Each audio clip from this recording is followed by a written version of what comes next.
Week one is in the books. Some people are sad, some people are happy. Injuries all around the NFL, and the NFL floats on and on. Cole, big takeaways. Yeah, what apparently the worst offensive performance wise, especially for quarterbacks in a long time, in I guess 30 plus years for touchdown passes thrown on week one. And that was something that I don't think people really take notice of, but it was kind of I wouldn't even say great defensive performances, but kind of just sloppy across the board on offense. And I think that's going to be a general trend as we get more from the CBA and we shift towards shorter practices, no preseason. Even in the three preseason games that they've shortened and condensed, there's no starters playing. So I think you're getting into it's still even and it's still level playing field. And so it's not that significant to one team's detriment, but that's kind of, I guess, one overall league takeaway. That's my one. Yeah, I was that was a big thing that I was looking at was the passing. What we have only one 300-yard passer, and almost everybody was in like the 100 to 200 yard range. A few sprinkled into the 200 to 300, and Tua was the only one that broke 300 yards. Man, Yeah, I think what a blessing were Peyton Manning, Tom Brady, and Drew Brees for all those years, right? I think Stafford hit 300 too, but that was a Sunday night game. Gotcha. But yeah, two we had two, and then I I was think unsure if Purdy hit it. no, I think he was barely 200 yards. 231. Okay. I mean, when you have a guy run for 147, pretty Yeah, easy to not go over 200. But yeah, a lot of takeaways going into week one, so that'll turn us into our first down week one recap. We'll start off on Thursday night. Chiefs top the Ravens 27-20 by an Isaiah Likely. If he just was, a 13 size shoe instead of a 14 size shoe, he probably would have scored a touchdown.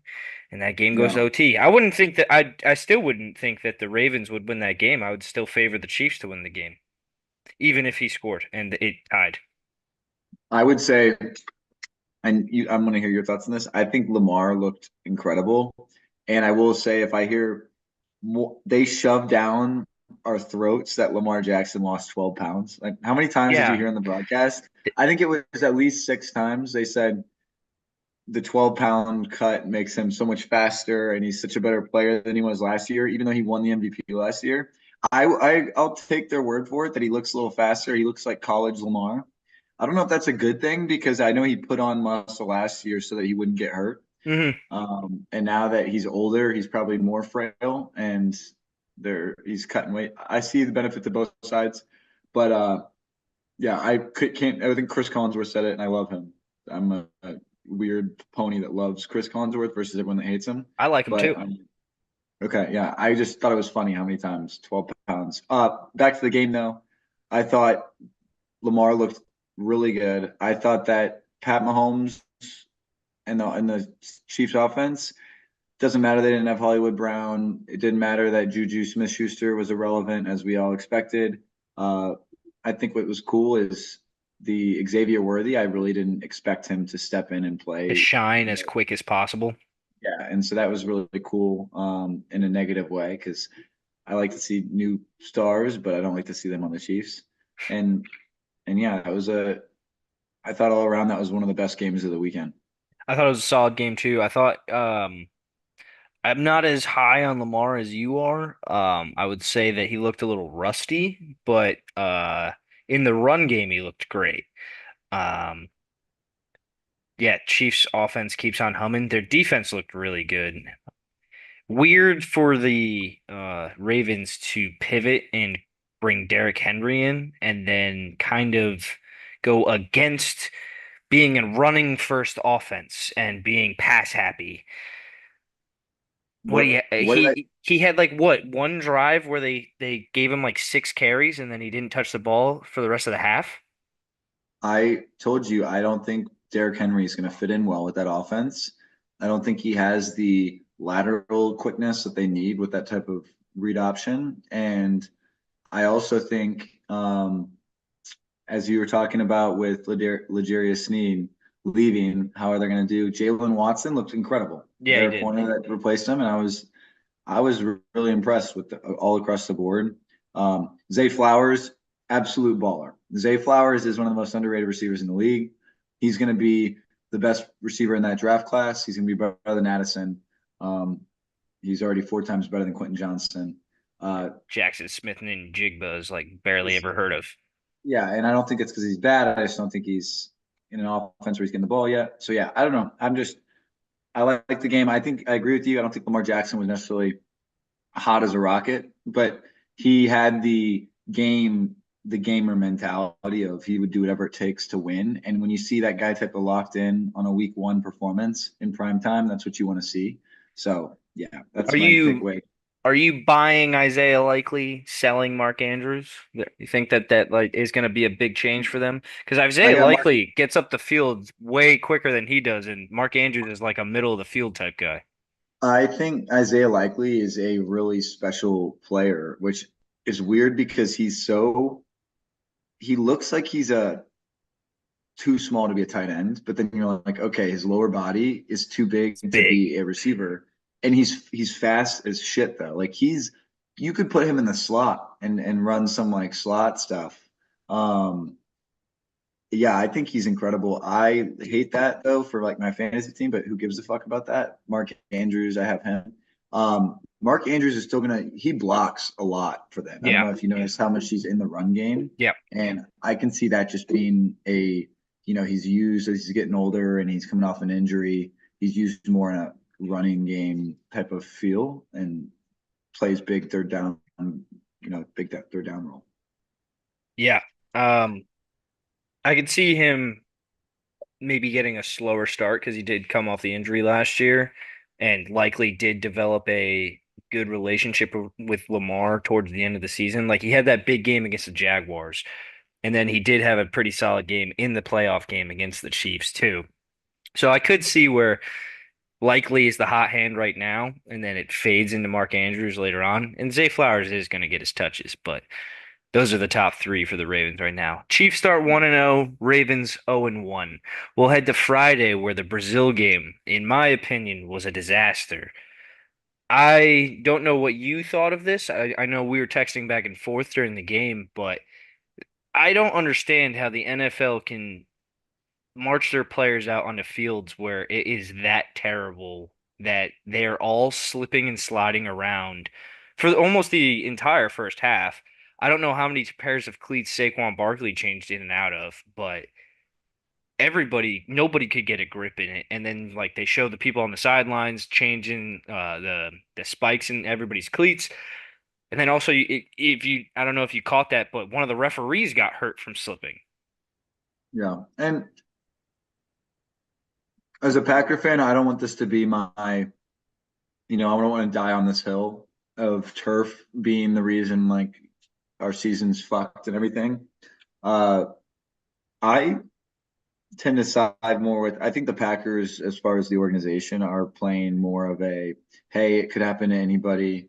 It's not the Brazil. They were defensive of Brazil and the opportunity to go play overseas. I think they were a lot more receptive and open to the idea. And like once they were on ground in Brazil than the Eagles were. And Yeah. that was a lot of the reports in the media with Brazil, like the Brazilian sports media was like talking to the Packers about, hey, like, could you comment on why you guys are so grateful to be here versus the other team that maybe not is or maybe isn't? And I know that once the players all got in the field, it was the same for both sides. Both sides were slipping like crazy. It was, Mhm.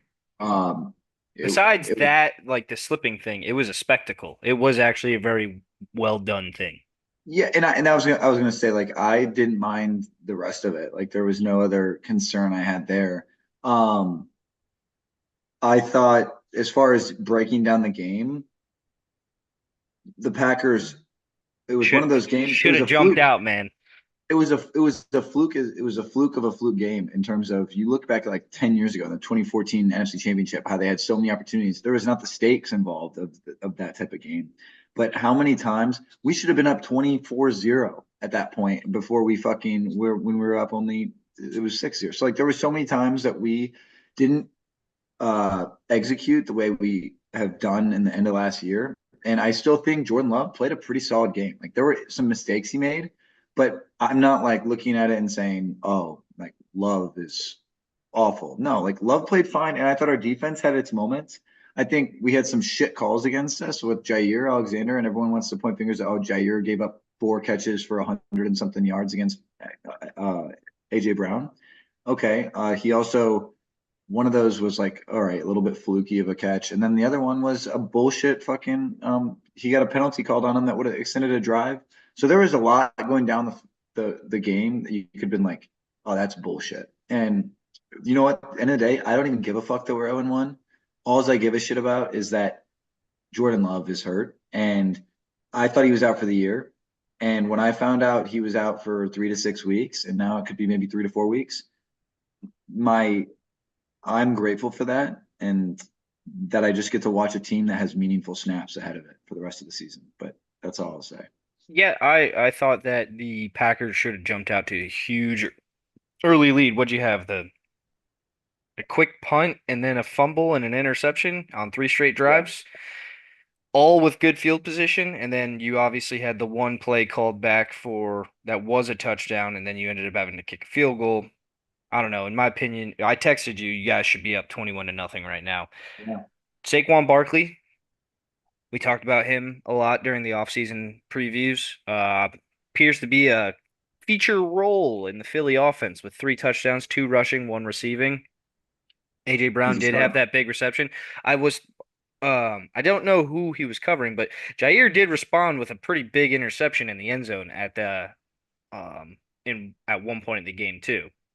And that was a huge point when he did come up with that. Uh, I will say he shouldn't have fucking took the ball out. And Yeah, I was he wondering lost why he did that. he lost 12 yards of field position there Yep. and then he didn't score there. So like it's still kind of like a dumb, stupid headed thing to do. Yeah, I The only Saquon thing I had on Jordan Love that you were saying was awesome that he's not going to be out for the season. Looking forward to when he comes back. Packers are a different team when he's there, but receivers didn't really do him any favors. How and many drops did Wicks and Dobbs have? I know, and that was what I was gonna say is Wicks. I hope he gets a bounce back game, and he probably won't again with Malik Willis at quarterback because Malik Willis isn't going to throw the ball. But Wicks is so talented, and I know he'll bounce back.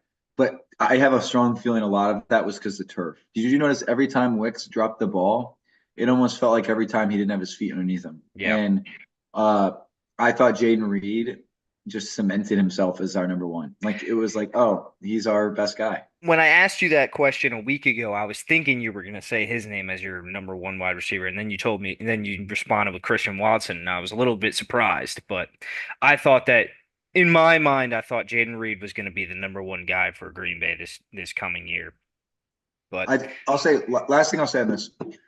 Matt LaFleur uses Christian Watson in a number one traditional sense in terms of when you have a guy lined up on the field, you treat the defense as going to lock in on one person, and it's typically Christian Watson. I think Jaden Reed is our gadget Debo Samuel player that we yeah, use in terms of getting open and scheming him up with as a gadget player.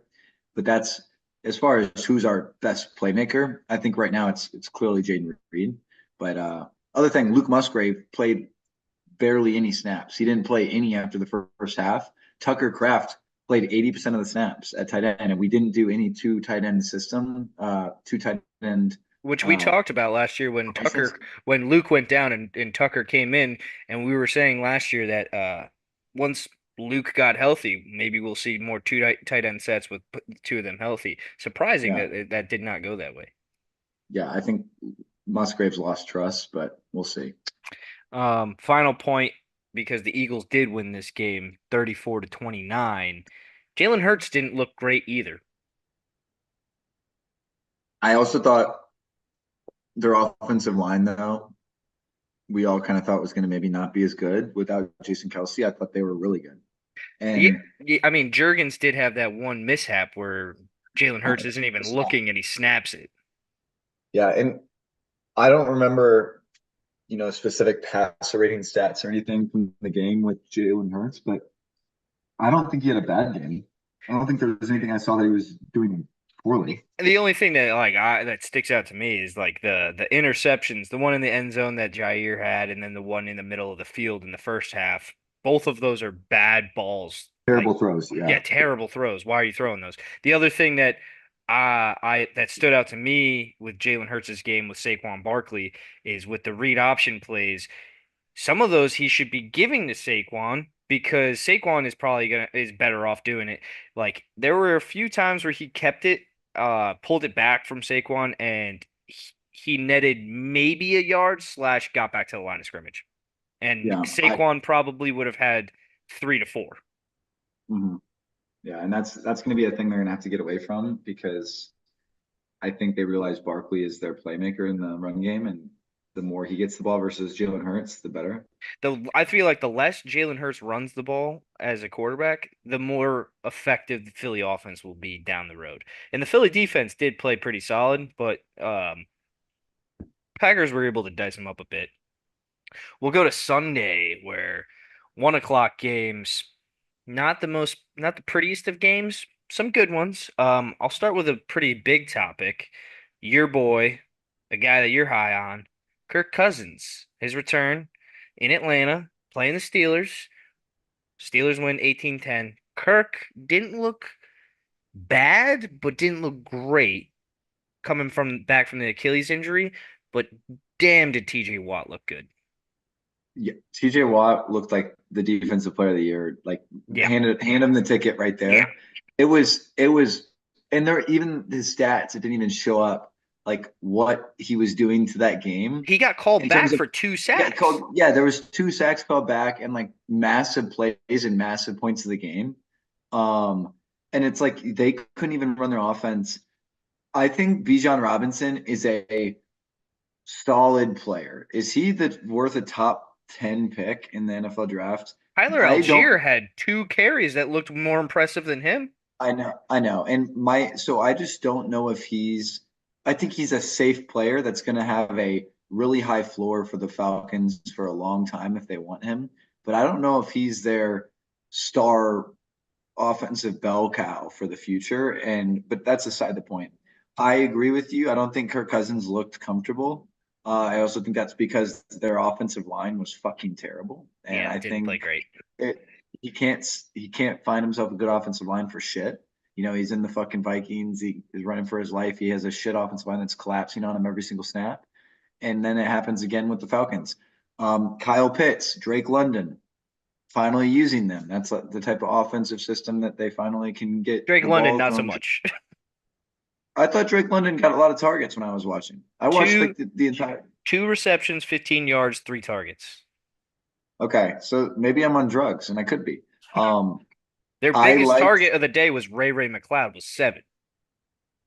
Okay, I did see Ray McLeod. I saw like a couple catches from him. I was watching 18 TVs throughout the day, trying to keep up with everything, and I just happened to keep drifting towards TJ Watt. Justin Fields did not think he played bad. Thought he played I great. thought I thought it was just again, he's did just enough to like make you want him to like you want to see him a little more, Keep but going. nothing of like this is our guy. And Yeah. so still it's just going to be more difficult on the Steelers if they win again this coming week. Like what are they going to do if they beat the Broncos, which they probably will? Do they switch over to Russell Wilson on week 3? If Wilson's good with his calf, I don't know. That was like a very like every single. I was rooting for the Steelers hard, obviously as an NFC fan, and I'm like, oh please, please, like, and it just seemed like the Falcons were going to keep coming back because the Steelers couldn't do anything but kick field goals. Yeah, they had a lot of opportunities to come back in that game, but Kirk couldn't move the ball down the field. And yes, it does attribute to his offensive line not really being able to stop anybody from him getting put on his back. I will be interested though if they do switch to Russell Wilson, if he'll have the same connection that Fields does with George Pickens, because Pickens was Pickens a stud.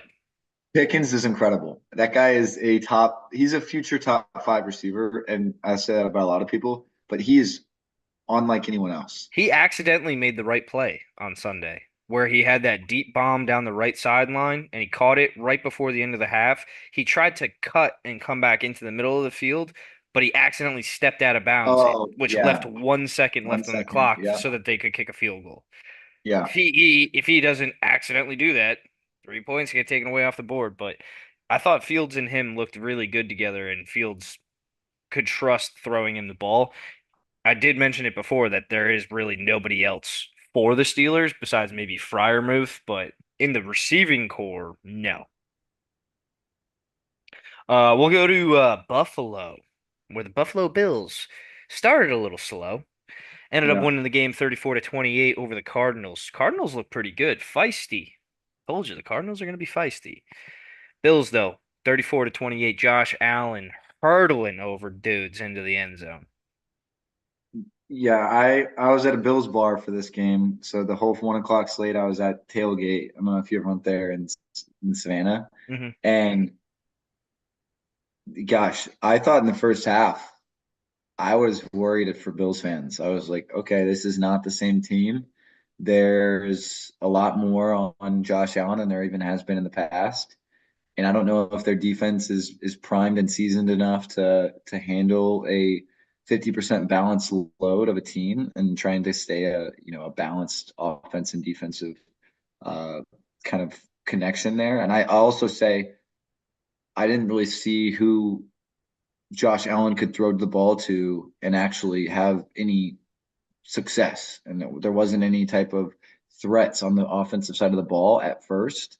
And then to the Cardinals' credit, I think they're very underlooked. They're going to be a difficult team to beat across the board this season.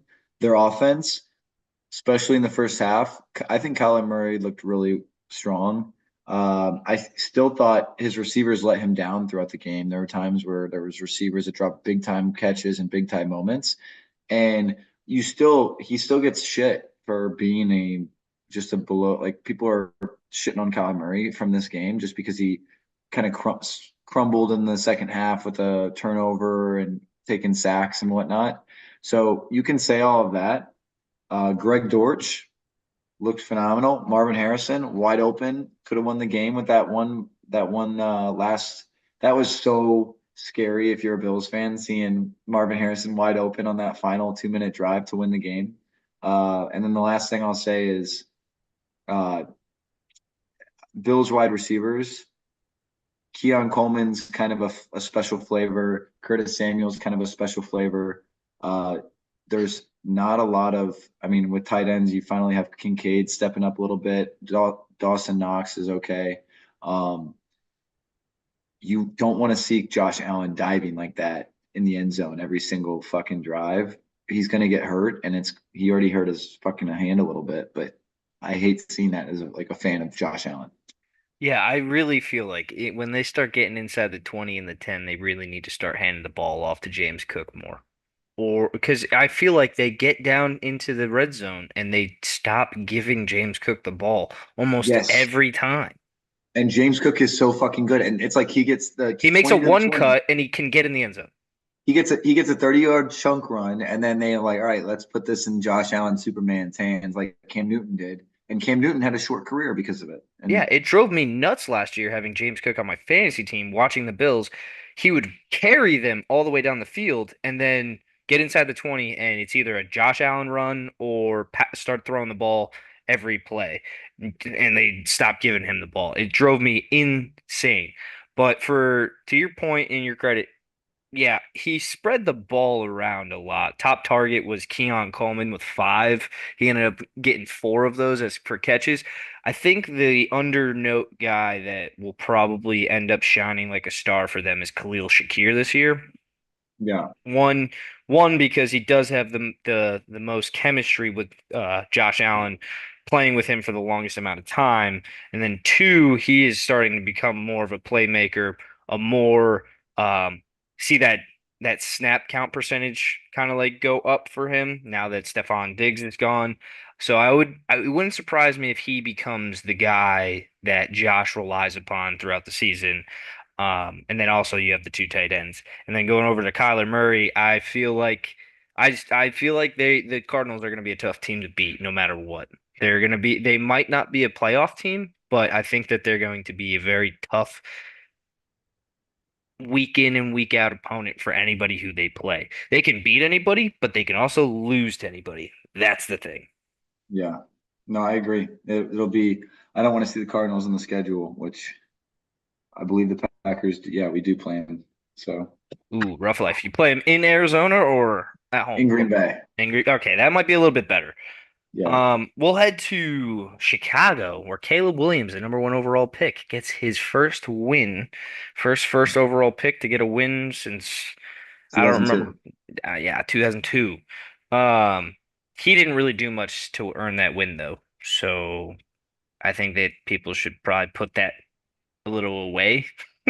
Bears win 24 to 17 over the Tennessee Titans. Biggest play of the game is, well, two biggest plays of the game are the punt block that leads to a touchdown, and then obviously Will Levis. What are you doing, dude? Yeah. Scrambling around with the ball in his offhand, and then tries to pitch it in his return for a touchdown to go up. Yeah. I was until the Packers lost, I was kind of rooting for like, oh, the Bears, like cute success story. Like, let's see their hard knocks transition into a great season. And, rooting for Caleb Williams. And then as soon as the Packers went 0-1, my NFC North juices just went off. And I'm like, shit, I really need the Bears to lose this game. And once it became reasonable and it was 17-3, I was thought it was a foregone conclusion. And it still makes me a little happy that the offense sucked for the Bears. But I have a feeling they're going to figure it out. They have too much talent to not figure it out. And their defense played well. Really well. So I would be, would it be hard to not take that win? And, you can shit on the Bears and say, oh, they looked like crap. They're going to figure it out on offense. And it's just their defense could continue that success and they could be a really strong team. So they're just, if they string together some wins, all of a sudden they could be 3-0, 4-0 or something like that. And then you got to beware. Yeah, a craziest stat here is DeAndre Swift, new running back of the Bears, 10 carries, 30 yards. He had a 20-yard run though. Yeah. But So I he, mean, that, he had 10 yards on the other nine carries. but that's Jeffrey Simmons and that newborn defensive tackle that they got from fucking Texas. It's 360 pounds. Byron Like, Murphy. no, the other guy, Um, the, the fucking massive guy that we was like, talked about him.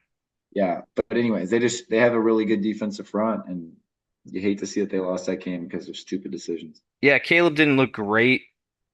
Just let him blossom though. Like let him like keep firing away, man.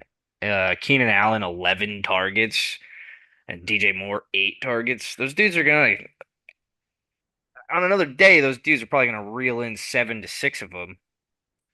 Yeah, But Will Levis was the story of this one, where just bad turnovers, had a lead, didn't play with it. Ends up with a worse quarterback rating than Caleb Williams for this game, which is interesting to me. But not much else to report out of this one. Solid win for the Bears. Tough defense. Titans, I still don't really expect much out of them. We'll go to probably the biggest upset of the week this weekend. Patriots 16, Bengals 10. yeah, that was my lock of the week. But I mean, that's you would never. Looking back on it, I'm like, why did I pick the Bengals? Hindsight's 2020. But who did Joe Burrow really have? I mean, he had like it was just a sad situation of Jamar Chase played, correct? He played, but Limited he snaps. was on limited snaps because he was sick. And it's just like, okay, you didn't have Higgins, and you're basically putting it all on Andre Iosivas, and he didn't play either. No, he did play, but I was crediting you for how you were saying that name because I don't know how you would say that name. Um, um, but I just think you're looking at their team, and Hudson's mess up in the very end of the game was the biggest thing that went wrong. I thought that was like where it was all over. So Did they fumble um, in the red zone twice? no, they fumbled once, and then you're thinking of a different game that someone fumbled. No, Joe Burrow fumbled, but they called it back. Okay, that was really the game when they fumbled that to let. Also, I think I shat on Ramondre Stevenson, You did. um, and he had an incredible game. He So carried the team on his back with 120 yeah, yards and a touchdown. yeah. So I was very as the entire game played out, I was like, Ramondre Stevenson is just pushing things to a different level right now, and uh, Jacoby J- Brissett, my guy. good. He looked pretty good. I think Jacoby Brissett's a really good backup, and I think he can start and win games in the NFL. So I've always thought he wasn't the problem. I just thought that they didn't have enough firepower on offense to actually make defenses scared, and I didn't think their defense was really as good as they played either. So I was impressed. I don't think that's going to be a consistent thing for them. I don't think they're going to win more than 6 games this season, and I could be wrong. Could the Bengals offense just be bad without Joe Mixon now? And if one of T. Higgins and Jamar Chase aren't there? Because you look at the names that they have on offense, it's not really that big of a fire, like as much firepower as it used to. It's going to come down to if they can protect Joe Burrow for long enough to get his receivers open downfield. Yeah, he did get sacked 3 times in this game. Yeah, I just don't see him as. I also don't think Joe Burrow is Josh Allen or Pat Mahomes. Like people put the big three as Josh Allen, Pat Mahomes, and Joe Burrow, not in that order. But to me, I always have never thought Joe Burrow is in that same top tier. I think it's Pat Mahomes, Josh Allen. There's a little bit of a gap, and then there's Lamar Jackson, C.J. Stroud, Dak Prescott. Yeah, CJ That's Stroud's firing up that ranking list now. yeah. I, But we'll go to a different game. We got the Texans beating the Colts 29 to 27. Pretty interesting game, fun game to, if you were watching it at all. Anthony Richardson. Wow. yeah, but wow, yeah, wow. He was 60 yards rushing. He had two really impressive 65 plus yards in the air throws, and then he had below 50% completion percentage. Um, he's It's kind of it's crazy because if you look at his stat line, he only completed 9 passes, and those two that he did complete to Alec Pierce were both over 60 yards. So it's 120 of his yards. And then yeah. he completes 7 other passes for 90 yards. And my thing is with that, he is. If you watched him in the preseason, because he played a lot in the preseason, it was the same thing. He had these issues where he was very great. You'd be like, this is an incredible player for one drive, and then he'd be terrible for 3 drives. So I think the more he plays, he's going to get better and he's going to be really dangerous. But right now, it's kind of like, what do you get with Anthony Richardson? I still don't know if he's the guy if I'm a Colts fan, but he's fun to watch. And that's really what matters. I think if you're trying to just watch a team make plays, Jonathan Taylor, really good player, but like they need more from the passing game. And they've got stars to throw the ball to. So I'm not worried about their pass catchers. So I'm nervous as a Packers fan. Colts are favored, but yeah. Yeah, I think they need Texans are I good. think I Texans are think good, by the way. Yeah, they're I think very they good. need more out of Jonathan Taylor. 16 carries, 48 yards. That's not a lot. He And didn't then have anything. yeah, there wasn't a lot of room to run. And then Stroud did Stroud things. 24 of 32, 234 yards, 2 touchdowns. Joe Mixon, huge game with 159 yards on the ground and a touchdown. Also was involved in the pass game. Stephon Diggs had both touchdowns for CJ Stroud. Got to keep him happy. 2 touchdowns is going to keep you happy. But the bulk of the load was carried by Nico Collins with over 100 yards receiving. Texans are a good team, and their defense is pretty solid too. Yeah, I mean, they sneaked it out though. I thought the Colts had the chance of winning this. It honestly, the Colts probably should have won that game with how many opportunities that the Texans were giving back to the Hmm. Colts down the stretch in the fourth quarter. We'll go to Miami, where Miami comes back and beats the Jacksonville Jaguars 20-17. Trevor Lawrence looked pretty good in this game. Brian Thomas Jr. looked very good in this game. But when you do something stupid on offense and you don't convert and you give the ball back to Tua and Tyreek Hill, you kind of can't let Tyreek Hill score an 80-yard touchdown on the next play. It was like 60 seconds and the Dolphins were back in the game. Yeah, and A Chain looked incredible, especially in the pass game. I don't know if I think he's not going to play. I think he's a game time decision or whatever this coming week. But Raheem Mostert's out. Yeah, they have a deep backfield. It's the same story with both teams. I will say that the Jags defense for most of the game really impressed me. And I thought that every time you looked at the game and like I would look over, it was Josh Allen and that defensive line was just all in the backfield on Tua. And so I don't know if Tua is going to be having his MVP type year that he had last year in the first half of the season. But sneaking out a win is big, especially in a really tight AFC race. And this was an important game in terms of the wild card picture and probably Yeah, how it's going to look down the road. So what really I stood out in this game was the fucking stadium was 80% empty yeah. when like throughout the entire game. It was like looking at it and you thought it was a COVID year where there was like 20% Manning for the fan base. So to see two teams that have playoff hopes and two really fun teams to watch and Two just all Florida right teams there. playing in Florida.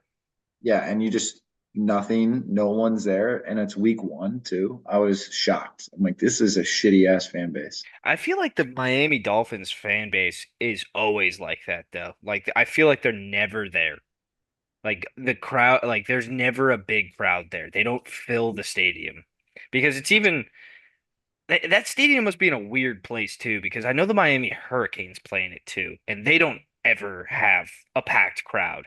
But I know that that's also because it's away from the campus. But I always feel like the Dolphins just don't pack a crowd. I feel like the playmakers in this game um stood out. Like this was the big like fantasy game for like where a lot of people racked up points because of Tua's performance, A-Chain, Hill, Waddle, Brian Thomas Jr., ETN, and then crazy to think that ETN gets 12 carries, 44 yards and a touchdown, but Tank Bigsby out of nowhere, 12 carries, 73 yards. I didn't even notice that. Yeah, he split carries with Travis Etienne? Question mark?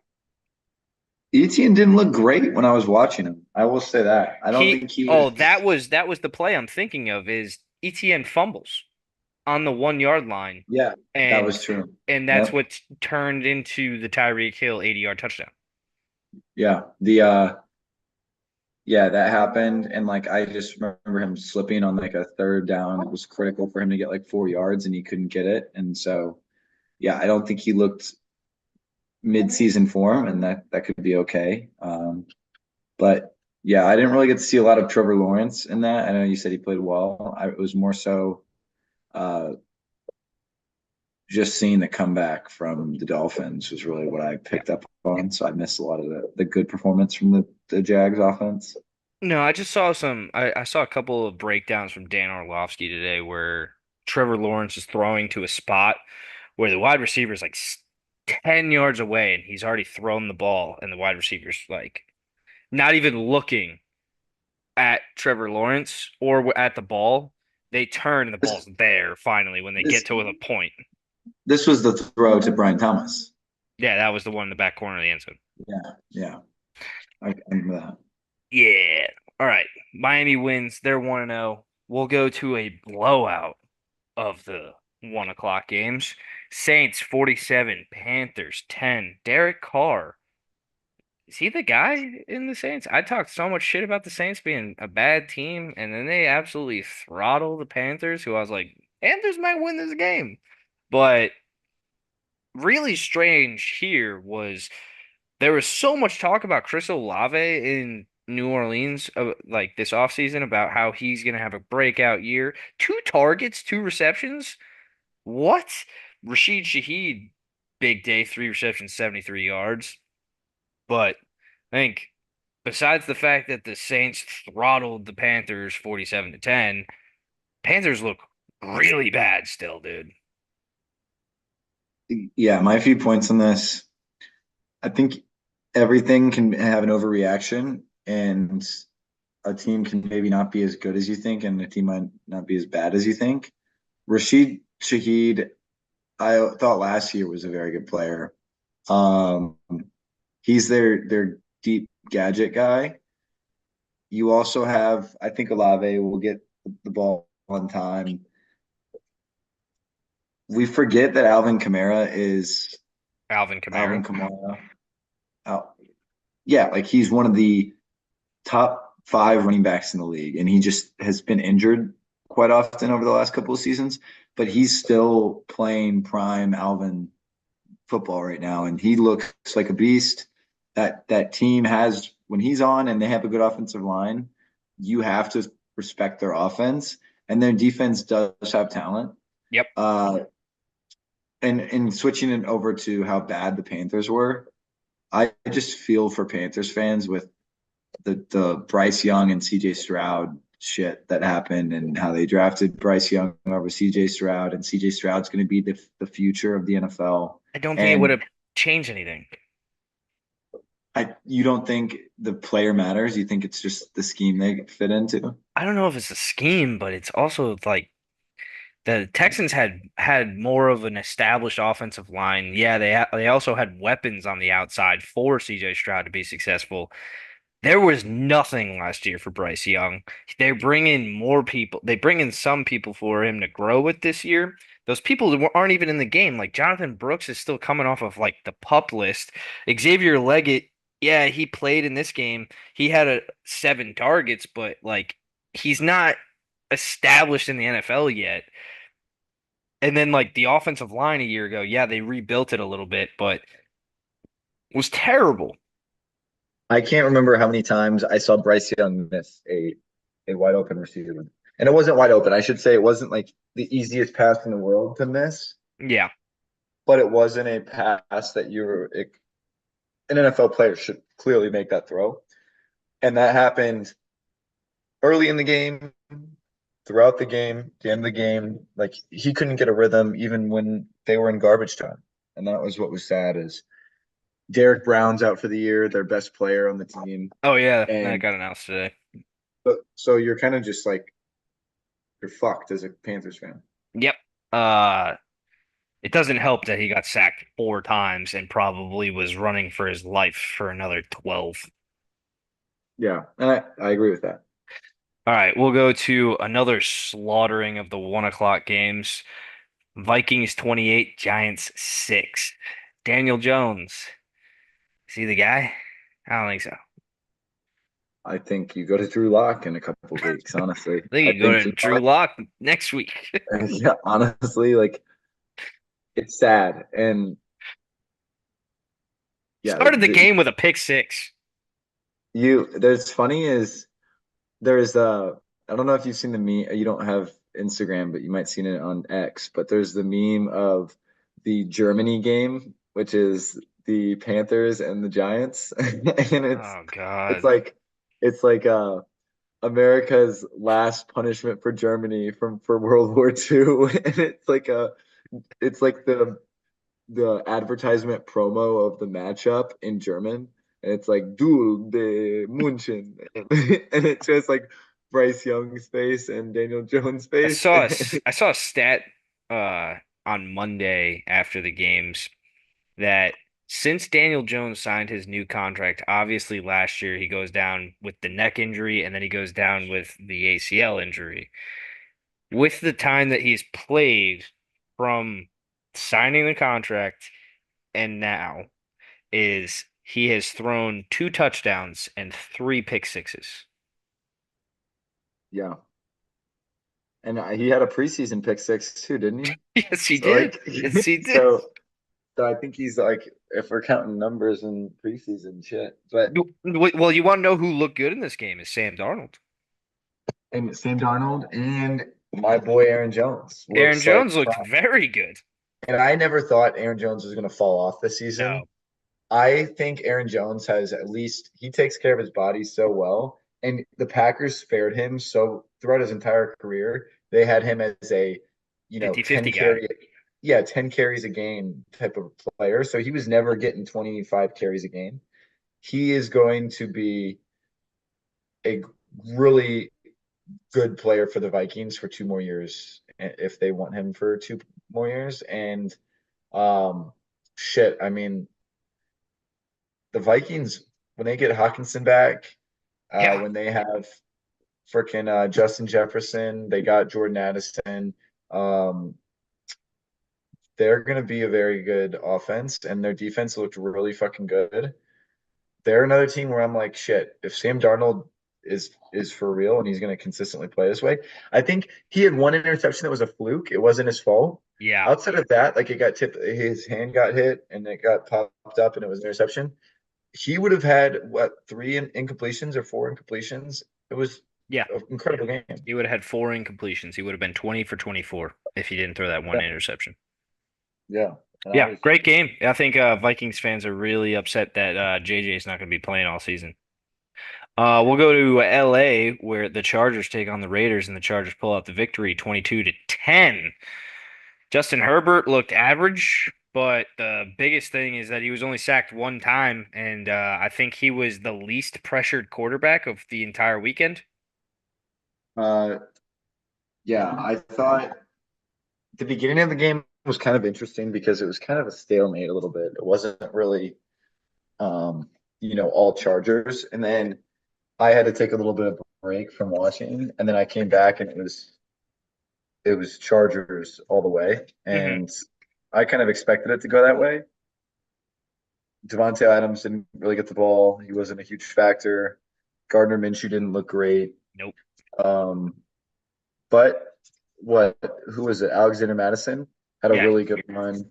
He looked like he could actually maybe be their number one receiver or running back for maybe half the season.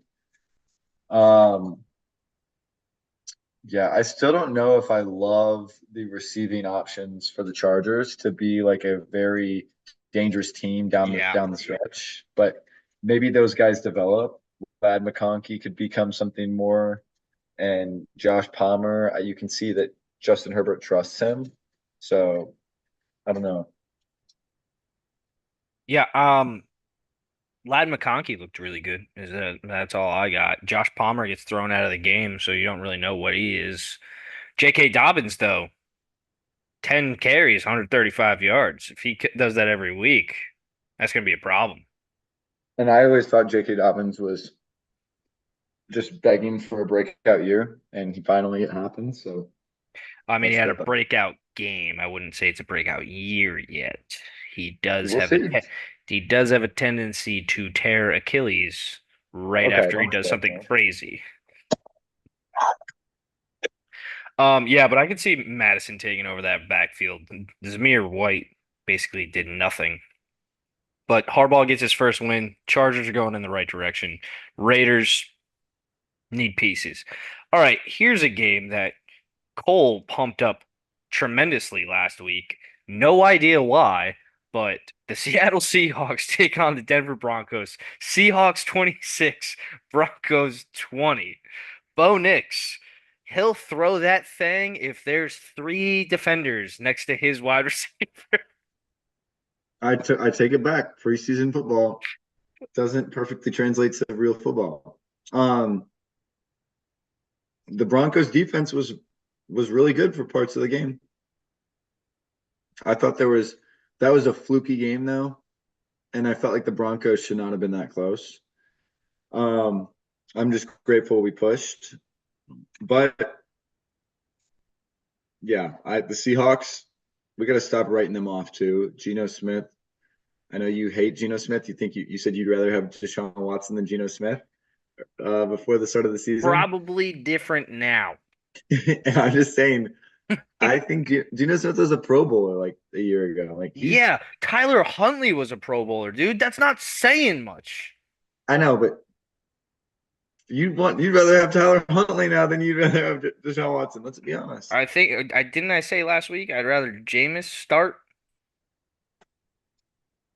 Yeah, We're not there I, yet. We're not there yeah. yet. That's the next game. But yeah, go Seahawks. They're fucking Kenneth Walker, the fucking running back, is He's the hurt. truth. Is he hurt? Yeah, he's not going to play this week. He's a beast, though. Yeah, he's great. 20 carries, 103 yards, and then also was involved in the passing game a little bit, but that's what happened to him, what, 2 years ago with it when they rode him like pretty much all season, is that he would have a huge game, then get hurt and not be available for the next week.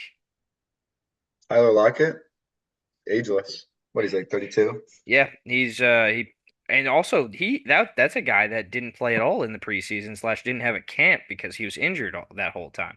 But Gino looked pretty good, like you mentioned. That he had a rushing touchdown he had was really impressive. Just read it perfectly. He was the fastest player in the field that whole game. Yeah. The speed. But Bo Nix is gonna sling that thing. Holy moly, he just does not care. That reminded me of when he played at Auburn. Auburn. I was gonna say that's Auburn, but next is what he played. Yeah. Not when he played at Oregon. You know, when he played at Oregon, he was cool contempt, like protected the ball, put it in good spots for receivers. What he was doing on Sunday, not so much. All right, we'll go to Cleveland where the Dallas Cowboys absolutely dismantled the Browns 33-17. Deshaun Watson also was just sued for sexual assault for the 90th time. Somehow still in the NFL, but the NFL kicked out Josh Gordon out of the league when he just was showing up drunk and high sometimes. But Did what did you file a sexual assault charge on him just to get him like out of your did team? I that would have been the smartest thing I would have ever done. I feel like I was thinking that when I saw that on Monday. I'm like, some Browns fan is like, there's a mafia that they're putting together to like, hey, we don't have to pay him, we can void his contract if we just Yeah. get him to Somebody fucking. really read into those things. I couldn't believe that that was the verbiage in the contract. A couple things out of this game are the fact that the Browns 100% like they fired a bunch of coaches this past offseason in order to get better and get to the next level. And that clearly wasn't the case on Sunday. And they look like they went back 10 steps by doing that. I think they tremendously miss Bill Callahan, the offensive line coach they had for the past 5 years. Like the offensive line looked horrendous. Fun stat though is Deshaun Watson was sacked 6 times in that game. Not one of them was logged against an offensive lineman, all six being Deshaun Watson's fault. Other than that, I don't know what they fucking were doing on offense for like in the beginning of the game when it wasn't out of hand yet, when it was 3-10 or 3-3. Why was Stefanski calling empty backfield sets 5 wide against two of the best pass rushers in the league with two backup offensive tackles in? Like we needed to establish the run in that game. That is how we were going to win that game. And you had to do it early. And Stefanski, I don't know what the fuck he was thinking, completely blew it. And so like it's not like it does fall a lot on Deshaun Watson, but it's not entirely his fault. Like the two offensive tackles played terrible. Stefanski called a terrible game. And I think the defense did the best that they could, but when your offense is going three and out, three and out, three and out, three and out every fucking drive, you're gonna get tired. And I've seen that in the past with good Browns defenses, is the offense just is so bad that they're on the field for 75% of the game and they're going to let up points. On the other side, I don't think the Cowboys are that good. I don't think the level of talent between those two teams is that large, that by and large different. I don't think the level of coaching between the two teams is that by and large different either. I think that a lot of things fell into the Cowboys' hands and they didn't make mistakes. Okay. I'll say to your last point about the Cowboys, before I get on the Browns, I think the Cowboys, I agree. I don't think the talent difference is that great. I think the quarterback level play It is was that great. definitely different. Yeah. And that's a huge factor. And so I again think Dak Prescott. And what did I say for going into this week? I picked the Cowboys, and I said it was probably just because I didn't want to. Obviously, I do not like the Cowboys, but the Cowboys had too much firepower on offense, and they really don't even have that dangerous of an offense when you look at their on paper roster. But you put them against a really good Browns defense, and you're like, oh wow, like there might not be. But you just don't trust Deshaun Watson when he's on the field. I didn't think the run game of the Cowboys was intimidating. Obviously, the Browns have a good run defense, but I will say it seemed like Dak was just the highest paid quarterback in the play in the NFL type play that he was doing. Here's the thing I'll say about the Browns. Best case scenario, like that is week one.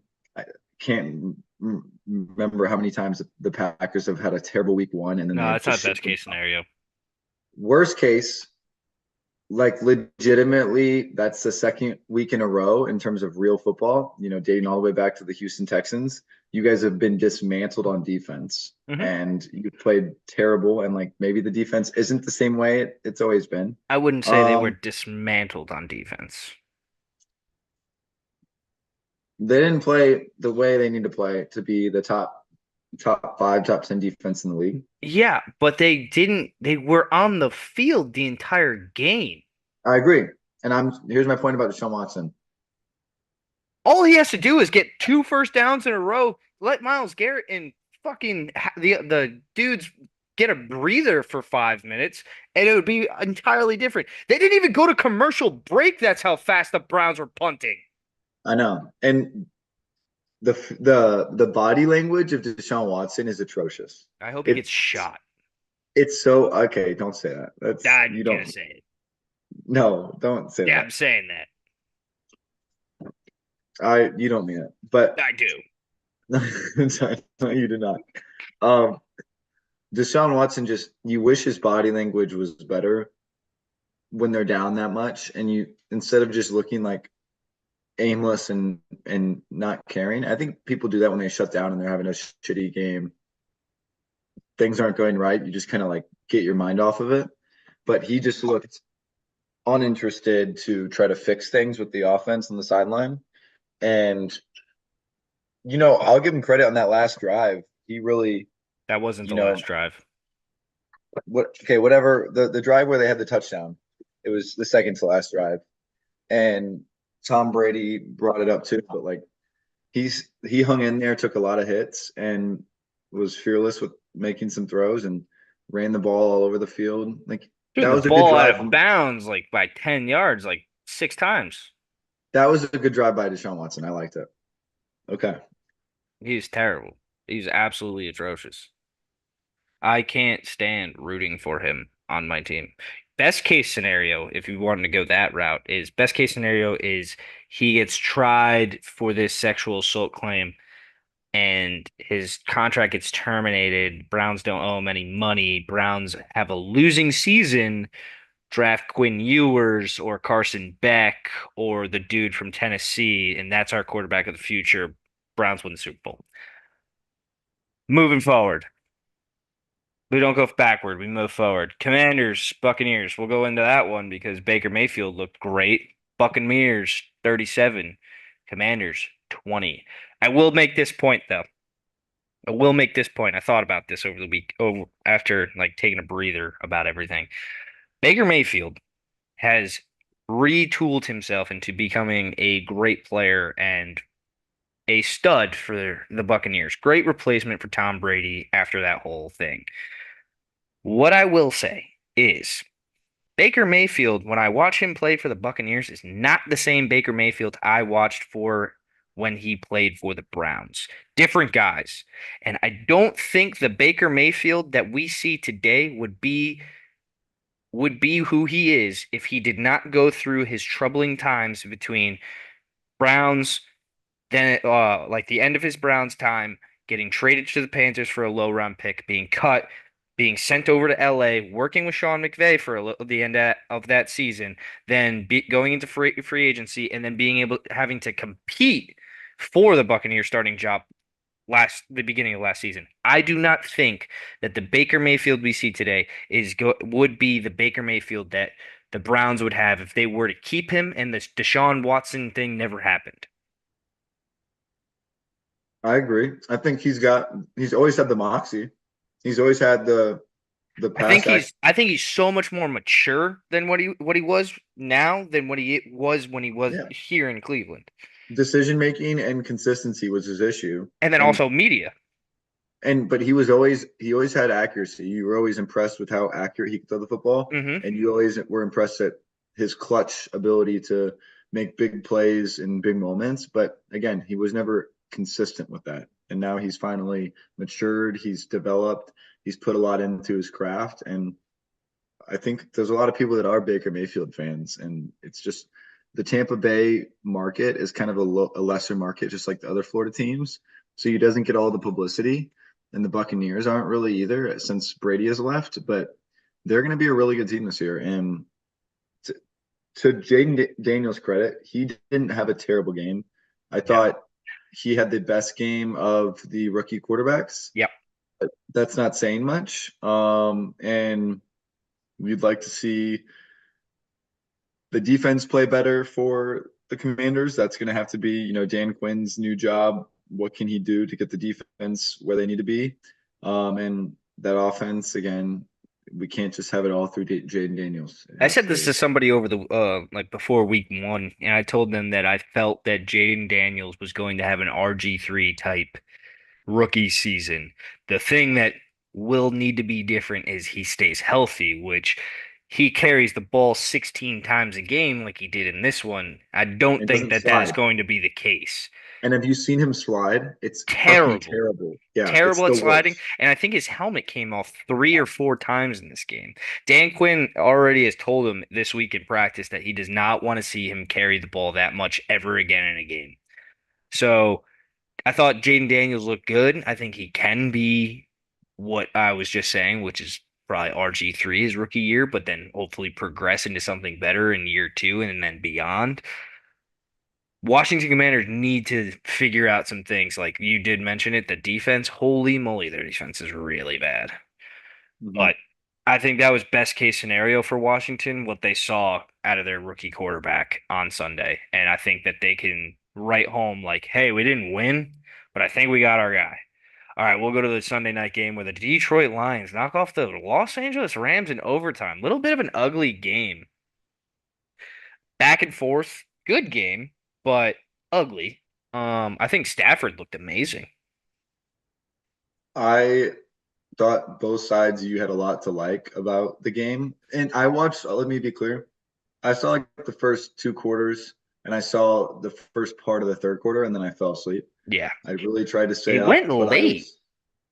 it did, but obviously went in overtime. But I also was just exhausted on Sunday. And so after the 4 p.m. slate, I was really just like, I don't know how much I'm going to make it, but I wanted to watch that game so bad. And I mean, you look at the Lions first off on offense, they are stacked across the board. They have the best offensive line in football on paper and in person. And Jared Goff, when he's protected, is one of the best passers in the pocket there is, especially on timing and rhythm.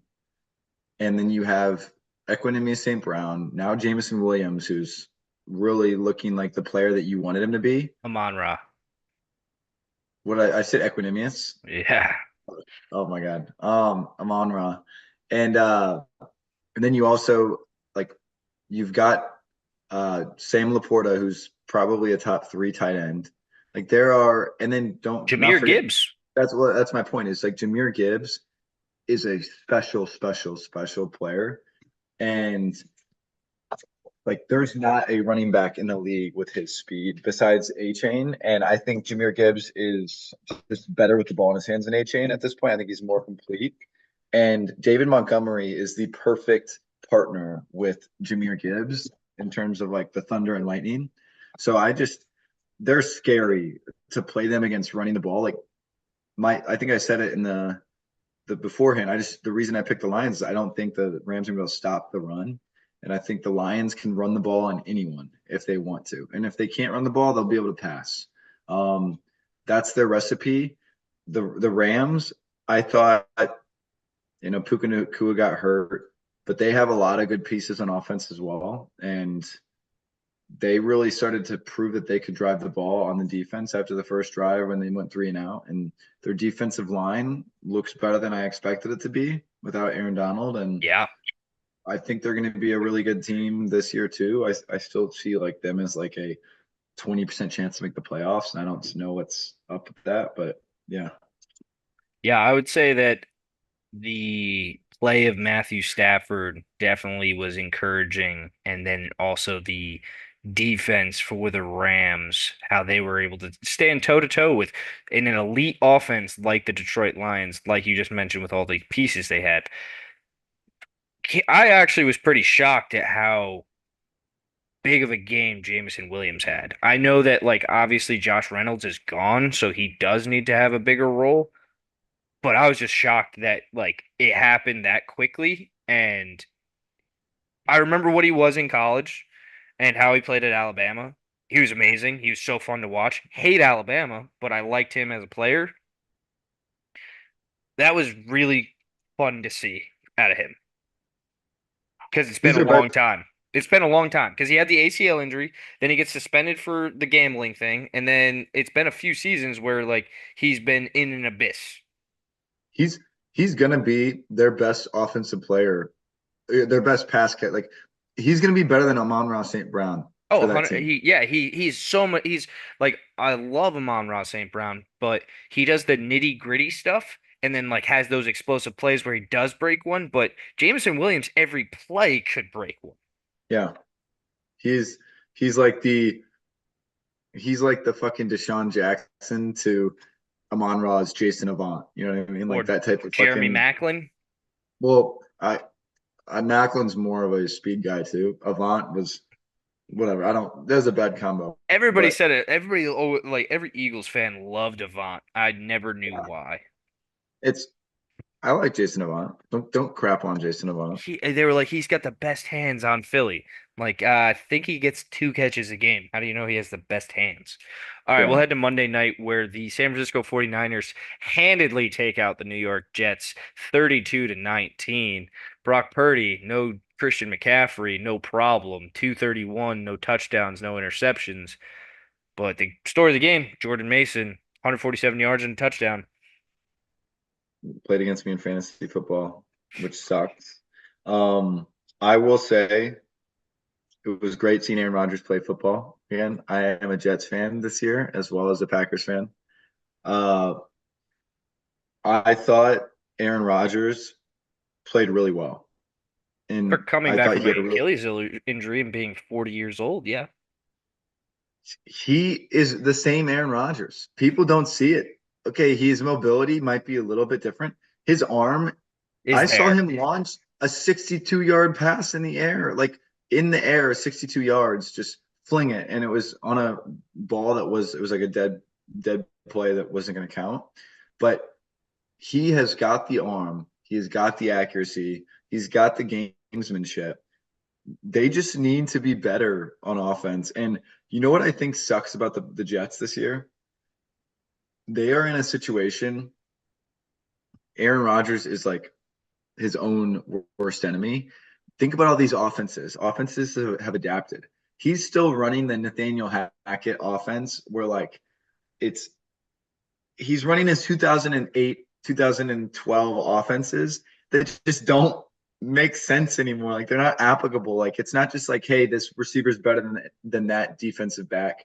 We're just gonna have him. And Rodgers will do that. He'll do pinpoint accuracy, throwing it to Garrett Wilson 30 yards down the field.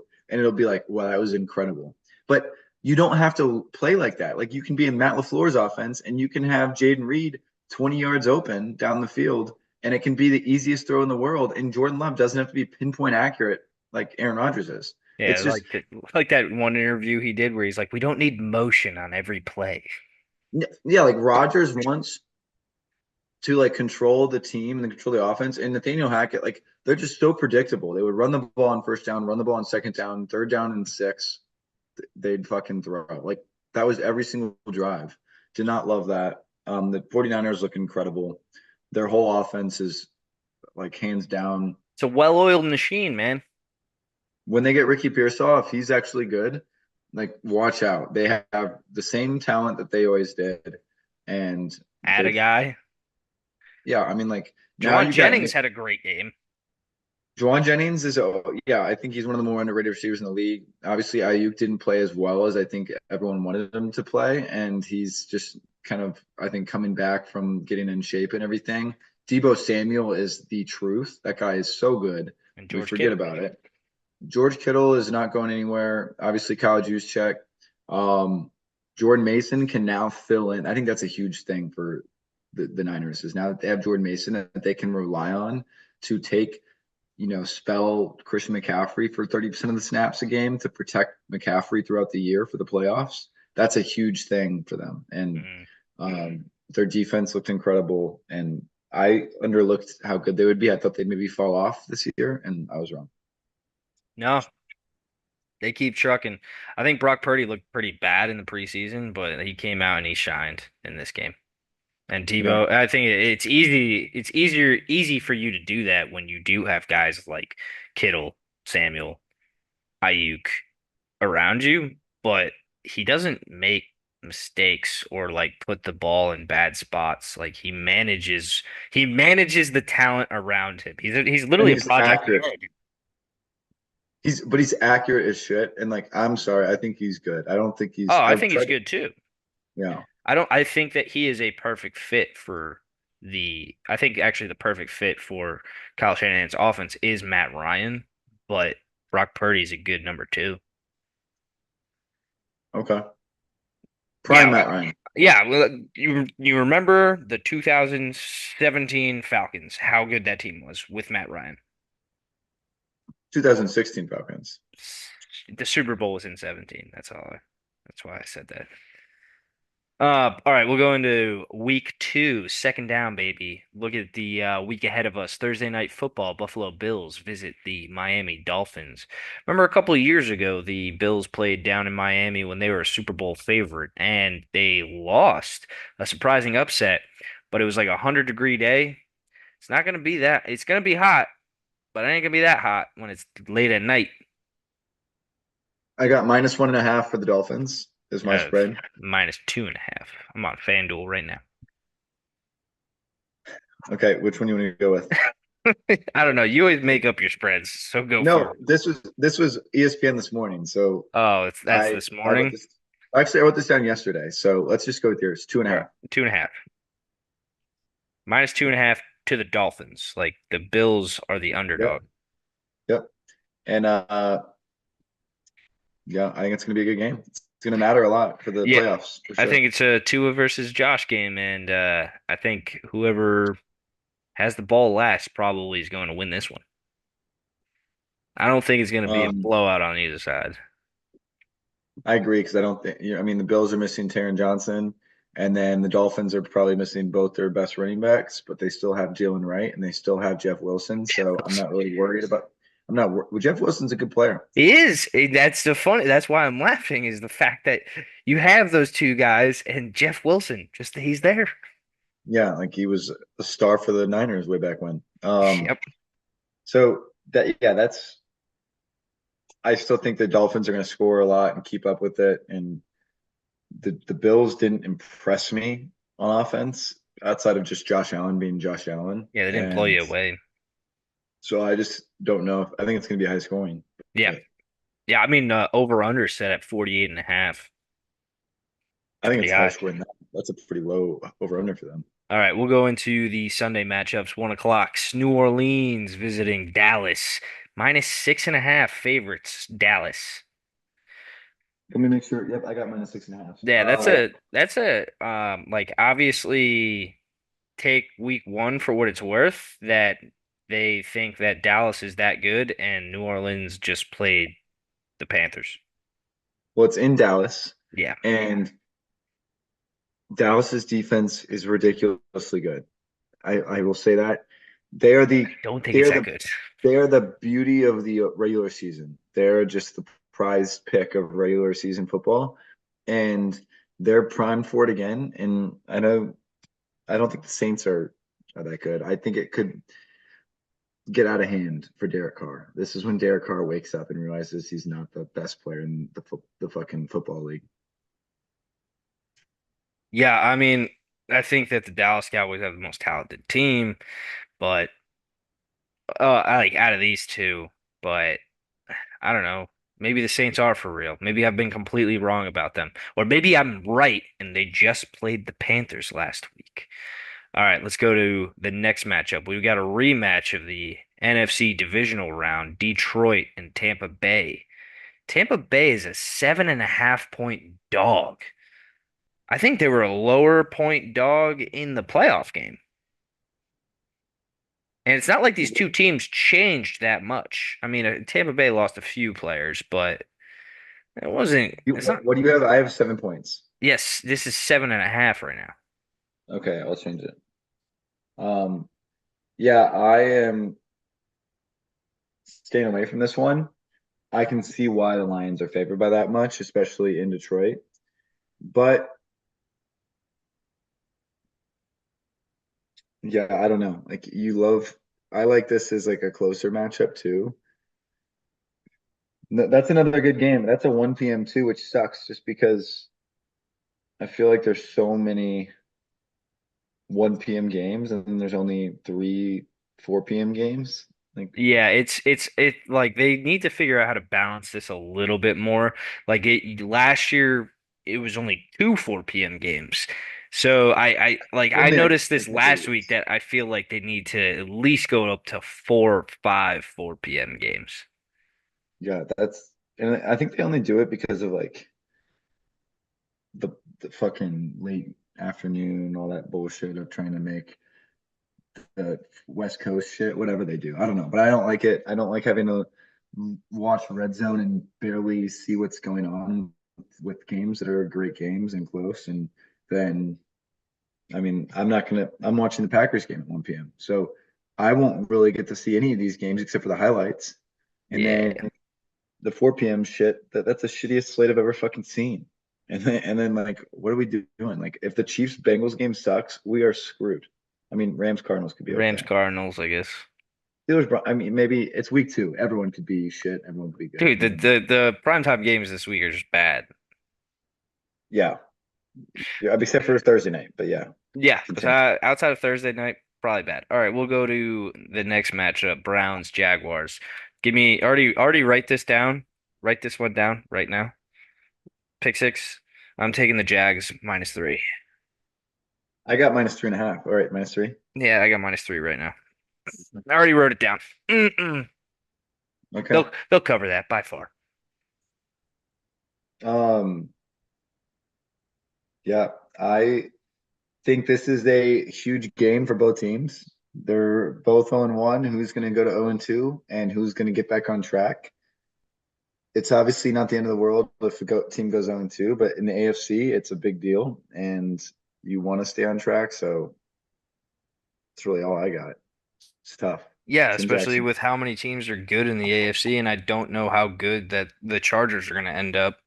So to beat a team like Jacksonville will give you a huge like boost in the wild card standings, but also like the only positive the other po another positive for the Browns is that every team outside of the Steelers, who probably should be the worst team in the AFC North, lost. Hmm. All right, we'll go to the next game. Vikings 49ers. I got 6.5. Good. I got to change mine then. Um, I had -6. Mm. I I really like the Vikings' chances in this game until I saw how good the fucking Niners looked on Monday night, and now I was like, okay, this could be a Sam Darnold back to reality moment. Yeah. If the Vikings pull off the unthinkable here, all of a sudden, watch out, NFC. The Vikings are for real. So I I don't don't know if think they'll upset, but maybe hold within 6.5. potentially, That I would Potent- mark that a win for the Vikings. not in the NFL. Without like a solidified quarterback, that'd be pretty good. Sam Darnold is their solidified quarterback. He was their week one starter starting the season. I'm saying like without like an Aaron Rodgers or without like a Pat Mahomes. Okay. Um, Sam Darnold doesn't look at it that way. Yeah, it's true. He gets paid too. Does All right. he? Does he get paid? He does get paid. He does get paid to play quarterback for the Vikings. All right, we'll go to the next game, Panthers Chargers. Uh Bryce Young has a home game, and the Chargers have for a long time struggled traveling east in the NFL for some reason. But the one guy who could probably change that is Jim Harbaugh. Is it? What do you have for the spread? 6.5. 5.5. Why does it always change? I have the Chargers. I shouldn't say that. Yes, I have the Chargers by. I had them at 6.5. So of course I have the You gonna Chargers. up the ante on that one? Um, I might do alternate spread. Yeah. Alt it. I just say they need to Joe alt it is what they need to do. Joe Joe alt delete. can Joe alt delete it. Jesus Christ. They were good. That were good. I have nothing to say about this game except for put your money on the I Chargers. wonder how many yards J.K. Dobbins will have, or if he'll get a season-ending injury. It's the only two things that can happen with him. 100 over 100 yards or season-ending injury. Those are the only two things we know with J.K. Dobbins. We'll go to the next game, Raiders Ravens. Raiders underdogs by 8.5. These spreads are changing like crazy. I had them at 9.5. Well, Two today's days ago. today's the injury report day. Yeah. Um, I mean, shit. The Raiders aren't going to win this game. That's all I'm going to say. So Ravens home opener. Crazier things have happened, and a lot of the crazier things that have happened in the NFL have been surrounded by one guy and one guy only, Gardner Minshew. Or Jacoby Brissett. All right, go. Speaking of Jacoby Brissett, we got the Seattle Seahawks visiting the New England Patriots. Seattle Seahawks, 3.5 point favorites. Checking my. Yep, okay, that one stayed the same. I like the Seahawks in this clearly and obviously. Geno Smith plays it like he did last week. It's going to be a pretty solid game for him. All right. Yeah. Yep. Let's go to Packers Colts. Let it all out. What's the spread you got? Like a 3.5. Okay. No, no, no, Three. wrong. I looked at the game Three. below it. 3. Yeah, it went down. It was 4.5 Colts. Now it was 3.5 yesterday, and now it's 3. Um, People just starting to buy into the Malik Willis hype. Uh, What's my your only take on that? my only thing here is okay. I get why they wouldn't get Ryan Tannehill if they are trying to think Jordan Love can play by the Vikings game. If they think Love can play not next week, but the week after, so not against the Titans the week after this, but against the Vikings the week after that. The 3 weeks, Yeah, if they think he's only going to be out for 2 weeks, like two miss two, games. then I am like, okay, that makes sense to not bring in a veteran quarterback. But Ryan Tannehill makes perfect sense for this offense. And I will say Malik Willis. it's just like a what's our strength of our offense? It's Matt LaFleur's scheme. It's his brain. It's his ability to get people open. When we put someone that's been on the team for less than 2 weeks, Malik Willis was just brought down during after 53-man roster cuts, and we just brought him off the waivers, or we did a trade for him after the 53-man roster cut downs. Yep. He doesn't know any of the offense, so he's trying to Nope. learn trial by fire. So we have now all of a sudden a 20% frame of the offense that we're running against the Colts, and it's a very simple elementary level of how we can play our team. But Sean Clifford is a gunslinger. He's radical. He's not necessarily what you're looking for in a backup quarterback, but at least he's been in the system and he knows how to run Matt LaFleur's offense. And we can at least temper and tame what we need him to do. He's going to have turnovers, but he's also going to be able to expand the role and keep our receivers in the game and keep our whole team like we're going to keep the Colts defense honest with Sean Clifford, at least to the extent of they have to at least play the pass.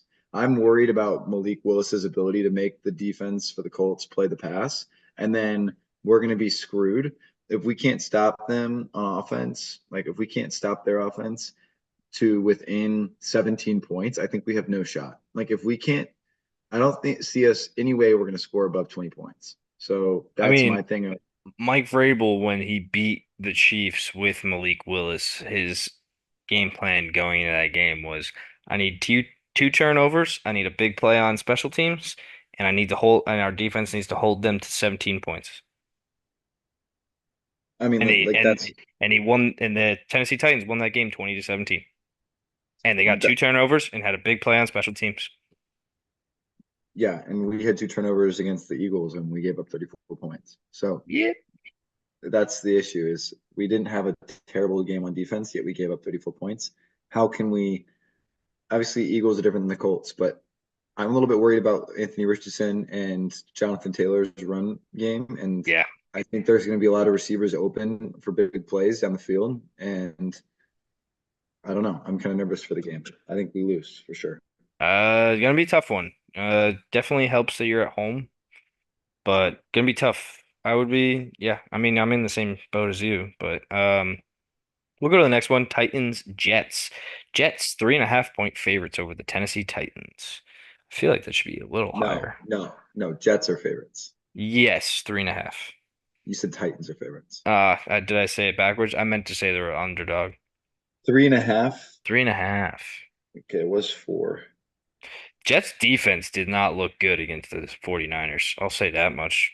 Yeah, they For how good were. they were last year, They couldn't stop the run worth shit. nope. That was the worst part was I was like, okay, how are they going to stop the pass if they can't stop the run? And that was their biggest problem was when they started derailing was when I think when the Niners realized in the end of the second quarter that they could run the ball just without even having to worry about scheming stuff up against the Jets defense, they had no concerns the rest of the game. Yeah. But the first quarter, people were like, oh, like Jets defense is impeccable and they have a great defensive front. We're not going to be able to run the ball, so let's get tricky. And If the it was, Jets force Will Levis into mistakes like he did like last week with the Bears, Jets should win this game by 2 touchdowns.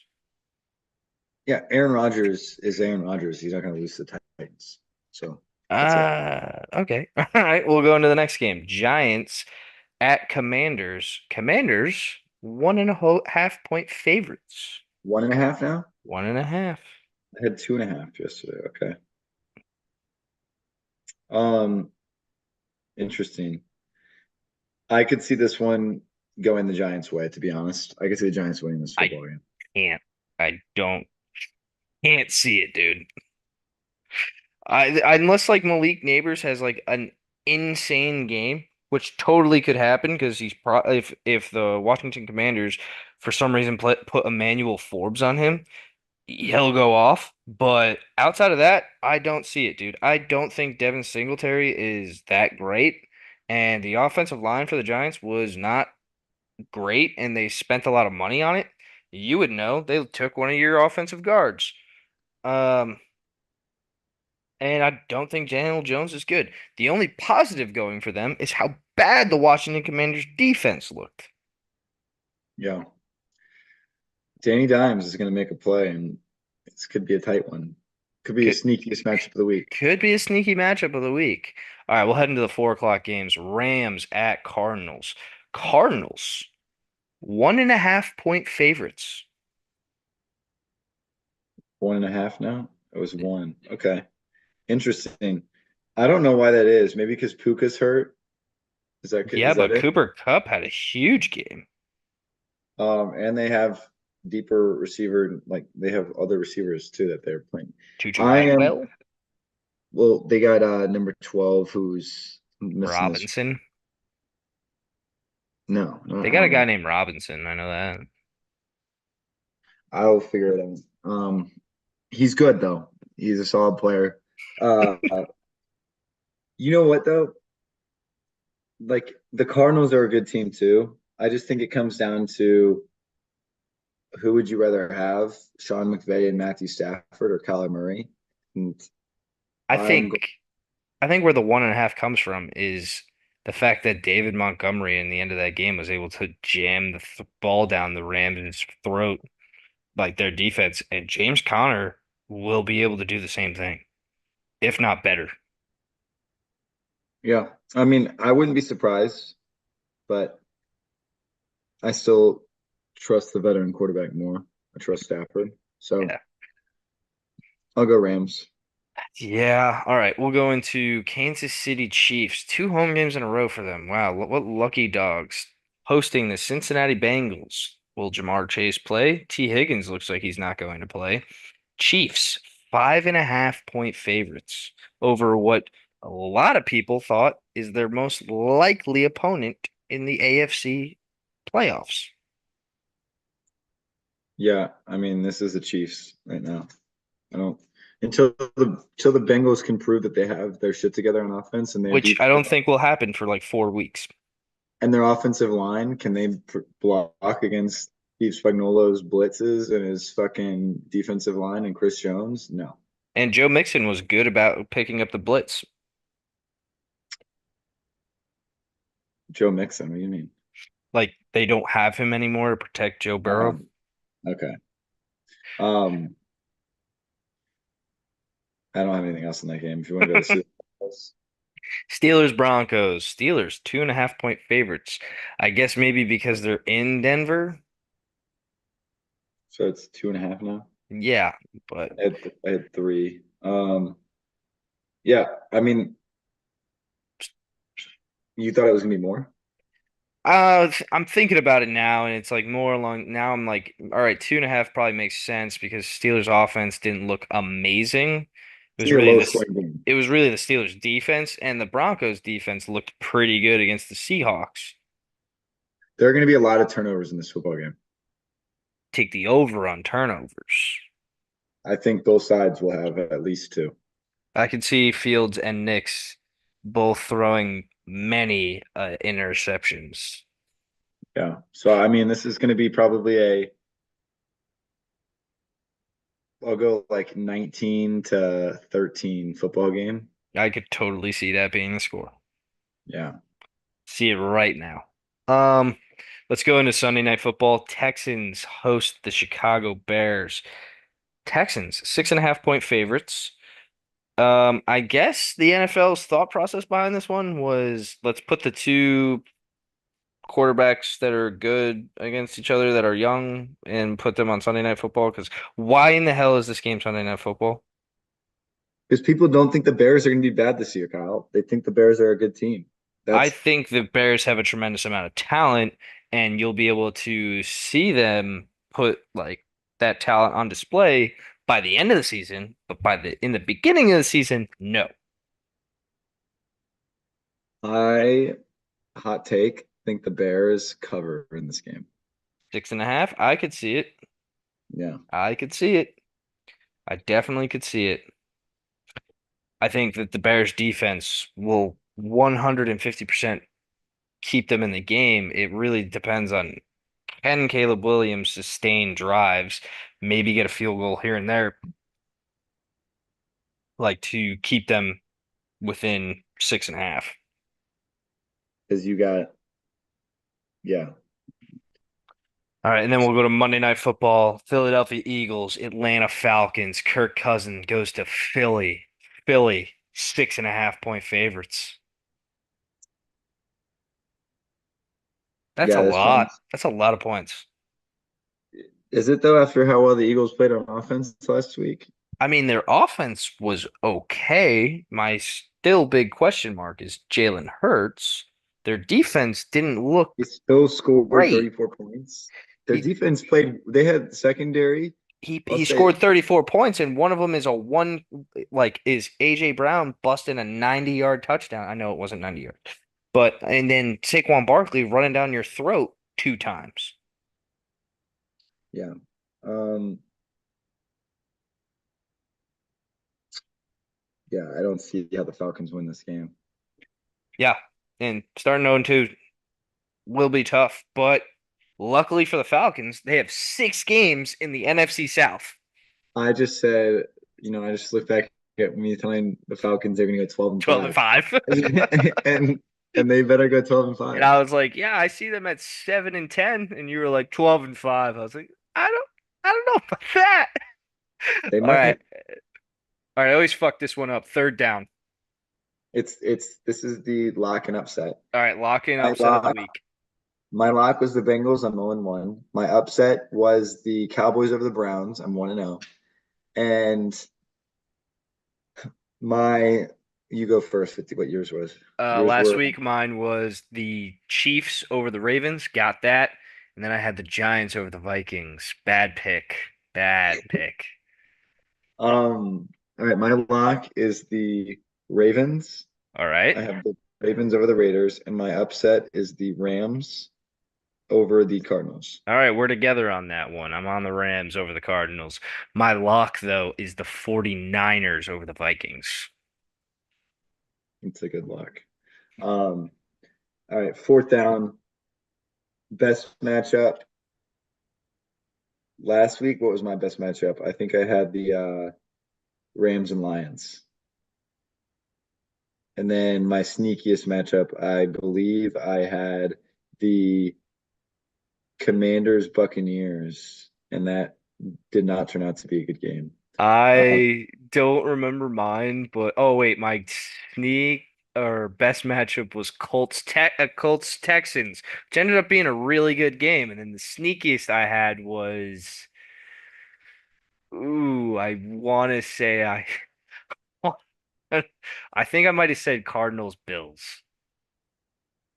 yeah, I think you did too. Which was a good game. It did end up being good. Yes. My best matchup is Bills Dolphins this week, and my sneakiest is Browns Jags. I think there's a lot on the line for a week 2 football game right there. What was your best? Dolphins Bills? Yeah. I think I'm with me. I'm gonna go. My best matchup is Rams Cardinals. I think that's the game I'll probably watch on the 4 o'clock slate. I mean, obviously you got Bengals Chiefs there too, but I don't think the Bengals are gonna survive that game. And then sneakiest, I think this could be a sneaky good game. I'm now looking at other games. All right, I'm gonna do it. Saints Cowboys. Fuck it. Prove me wrong, Saints. Prove me fucking wrong, please. That would be cool. All right, pick six. I have to relook at my lines. All right, Colts. I have -3. You have Colts -3. Boom, boom, boom. Colts -3. I have Jags -3. I have you have Jags. Yep. All right. I have Jets -3.5. Jets -3.5. Those are exciting. I have 49ers -6.5. I also have the 49ers -6.5. Nice, nice. I have Chargers -5.5. I also have Chargers -5.5. Alrighty, Chargers -5.5. I also have the Jets -3.5. This is not good. I have the Cowboys -6.5. Cowboys -6.5. I have the Steelers -2.5 going into Mile High. I have the Bears +6.5. Bears +6.5. I'm going back and forth between on this last one. I'll take the Patriots +3.5. I don't think that that's going to happen though. Yeah, I don't think the Bears are gonna happen. Give me Or the some, Bears. give me something. Did any of your outlandish picks hit? No, Dontavian Wicks dropped every fucking pass that was thrown his way, so he actually didn't get his. No, my parlay did hit though. I had a parlay on AJ Brown, Saquon Barkley, and uh, fuck something else on Romeo Dobbs yards. I had Romeo Dobbs, Saquon Barkley, and AJ Brown, and I got like $10 for $48. And then on the whole week, I was plus $30 on what I laid. Nice. So I'm Nice. okay. Yeah, I didn't hit really on anything. Jalen Waddle did not have an anytime touchdown, but my anytime touchdown pick of the weeks, I got two. I got DK Metcalf with Seattle and Brevin Jordan from Houston. For what? What do you have? Anytime touchdowns. That's what you have this week. Yeah, two guys. That's what I'm Okay, going with. interesting. Yeah, a little different, a little different. Let the beak on it a little bit. What's your unit? I go $20 units. So like that's Uh, why $30. Like I was up 1.5 units, I guess. If you're if I'm still here. I'm still here. This is my unit right here. it's funny. Yeah, I also was Oh wait, you crushing. $5, like five Yeah, buck units. yeah. I Really? was also crushing home run bets for a while there. Well, what does that do if like if you win a home run on $5? On $5, it's like $150. No, it's not. Yes, it You're saying is. it's Yes, minus it is minus because it's like 2,000? because what I would do is I would t pick a guy who was like plus 390 and parlay him with a guy who's like plus 420, and the odds would be plus 2,500 Oh, okay. Yeah, that makes for sense. the two of them to hit one.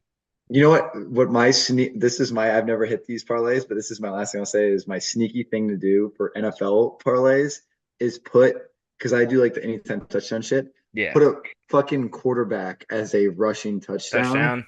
And they're always like plus 600 at the Yeah, best, unless you're like Jalen Hurts or or Lamar Josh Jackson. Allen. And Yeah, yet, but like you put like Jordan Love is always like a plus, like Matthew Stafford or Baker Mayfield, like those guys. How many times you get in the end zone and those guys are scrambling in, or they fucking do like a QB sneak, like more often than you would think. And it's such a once you put one of those with like two common things, like Derrick Henry touchdown or someone else like yards yeah, that are going to happen, it's like very good. It's like $10 for $250. And yeah. then you like, This whole summer, Brent Rooker and Anthony Santander, two guys that are not on the Yankees that I love now because they've made me so much money. yeah, well, that's good. I hate baseball and I probably don't like gambling either, but Start betting on home runs and you'll love it. All you look okay. for is just the most exciting thing in baseball, which is a home run. All right, sorry to Yeah. talk about baseball so much. All right, MnM going deep. We'll catch you guys next week where we recap week 2 and we cover week 3. Keep up with our picks and be honest with each other. Oh, we also still need to figure out a punishment. Jameson Williams has the juice. Jameson Williams has the juice. That's a good one. J.K. Dobbins has the juice. How about that one? It's good. That's his nickname, isn't it? Juice Hope, Down. hopefully he doesn't tear his third Achilles. Yeah. Um, punishment. What did you think of an idea? No, I did not. You didn't tell me to. I think I'm just gonna have to text you during the week, like what, Yeah. like to keep you honest on that one. But all right, we'll catch you guys later. Go Browns, but not Deshaun Watson because he touches girls inappropriately.